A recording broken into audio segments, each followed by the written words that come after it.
Thank you once again for making Locked On Cougars your first listen of the day. If you have not done so already, what are you waiting for? Sign up for the Locked On Cougars Inside Group, the inside scoop on all things BYU sports. The best part is you get a 2-week free trial, and it's just $5 a month after that to be a part of the group. And the best part is the updates come to your phone in the form of a text message. Does not get much more direct than that. And obviously, you can fire back with your thoughts as well. And always appreciate all of you who are in the Insiders group and hope that many more of you will be joining us in the days and weeks to come as you gear up for what should be a pretty exciting school year ahead for the BYU Cougars.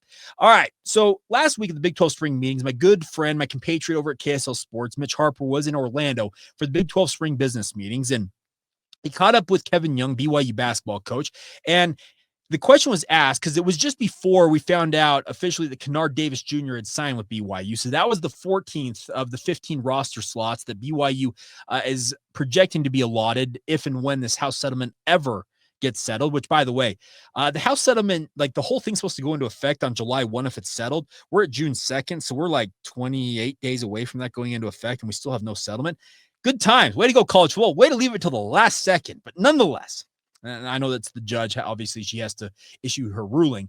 But BYU basketball has been operating under the premise that they will have 15 roster slots to work with going forward.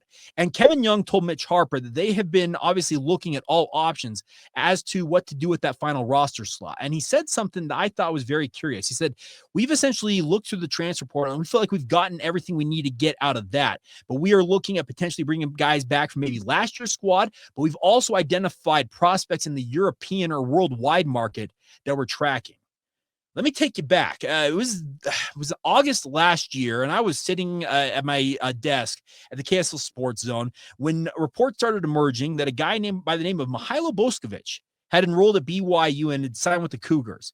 This is in August, remind you, and this is just before BYU is starting their fall semester. It might have even been early September, but nonetheless, the point remains that we went through the entire summer last year with BYU, and they put together a fairly strong roster. We were talking about the likes of Jaeger Demon, Cannon Catchings, what Richie Saunders might do as he returned, Dallin Hall. Remember, all the guys from last year's squad, there was a lot of excitement about it.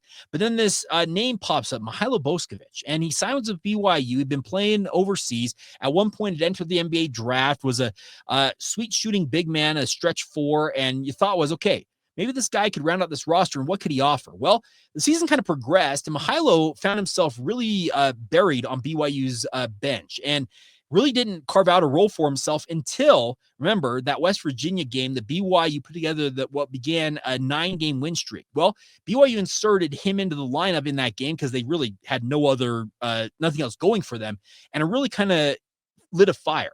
And Boskovic, speaking of Mihailo, he really took on a bigger role as the rest of the season progressed. He played critical minutes as a stretch four. In emergency situations, he'd come in as a 5 to really protect the rim as best he could. It's not a role that he's necessarily cut out for, but it kind of indicates to me that we may be looking at another summer of essentially standing by while BYU kind of waits out and looks around, and then maybe come July or August, all of a sudden the name emerges as, hey, BYU is signing insert European or essentially anywhere else in the globe, signs this player out of the European or international market. I think it's a pretty savvy move for BYU because there's a lot of unsettledness right now with rosters because we're in the offseason for most of the pro leagues out there, and that's what Mihailo Boskovic, Jaeger Demon. When you come over from overseas, you're playing for these European teams who are trying to finalize their rosters. And could a guy find himself maybe not in the mix with his club and decide, hey, I've still got some eligibility with regards to the NCAA. Maybe I want to go try my hand at playing college basketball. That's where I think BYU could wind up filling out this final roster slot of the 15 they have. And could he have the same type of impact down the line that Mihailo Boskovic did? I would love that. It'd be an incredible story for the second straight year that BYU brings a guy in late out of call it the international market, whatever you want to term it. And down the line, even though they didn't play a role right from the get-go, maybe at some point during the Big 12 season, they become a critical cog that is a part of BYU's success as the next season plays out.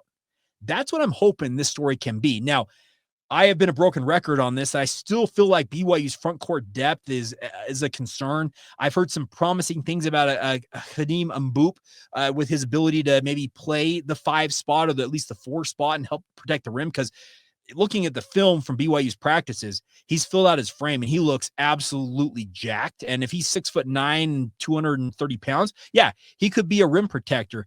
But could there be a guy on the international market who's a 6'11", 6 foot or 7 foot big who can protect the rim? That's what I'd be looking for if I was BYU. And even if, like I said, they're not a guy who's completely what you want, it's the 15th guy on the roster. You're not necessarily counting on them coming in and being a part of an 8 or 9 man rotation of a team that could find itself playing. Feels like the floor is the Sweet 16, maybe a Final Four. But if you can find a guy that can come in and play some spot minutes, let's say you find yourself in a game where a guy like Keba Keita finds himself in foul trouble and you're having issues protecting the rim, you insert this guy. If he's a rim protector, he could end up being a critical cog to help BYU in some small way. You're not, like I said, you're not looking for a guy. If you can find it, great. But if you're not necessarily looking for a star player, because if that star player existed, I would imagine that BYU with its NIL prowess and the like probably would have already been on this player. But maybe there is a player out there that they're kind of monitoring. And as rosters get settled with these European teams or literally worldwide, they start to kind of settle on things. Maybe that player is considered expendable by its team, by their team, and you could capitalize on that. Speaking of BYU, Kevin Young has shown an ability, and with his coaching staff, their tentacles, I like to call it, literally stretch worldwide. We have guys like Will Voigt who've coached around this globe. You've got guys like who else am I thinking of? Well, even Chris Burgess, for example. Burgess has worked all over the country. He may not have worked internationally, but he's played internationally. Chris has got connections with teammates from all his years overseas playing basketball that could lead to relationships that obviously could benefit BYU. There may be a guy that Chris played with who's a coach now in some league over in Europe or elsewhere. I know that Kadeem Boop came from the NBA Africa Academy, and I think it was Will Voigt, if I'm not mistaken, had that connection there.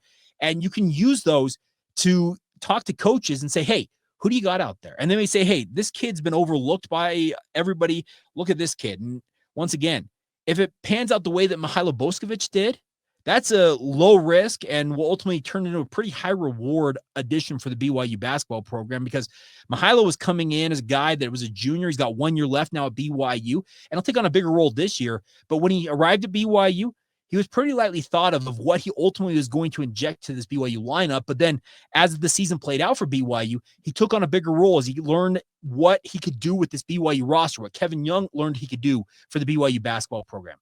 It played out pretty darn well. And I would love to see history repeat itself, and we'll see what happens. But it was interesting to hear him say that they've identified, they feel like some guys on that international market. And yeah, they could not, they could be guys you're waiting on signing until maybe as late as August, just before school and the semester begins. But even if you have to wait that long, if it's the same type of caliber of guy as what Mihailo ended up being for Kevin Young and company, it's worth the wait.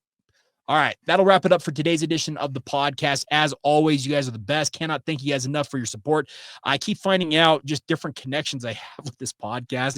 It's incredible the reach it's got, and I appreciate any and all interaction I get with the show. And the nice part is, all of you really mean the world to me individually, even if I don't shout you out nearly as often as I should. Maybe I should do it more, but nonetheless, thank you as always for making Locked On Cougars a part of your day. Thank you for making it your first listen of the day, in fact. And as always, thank you for being everydayers right here on the Locked On Cougars podcast.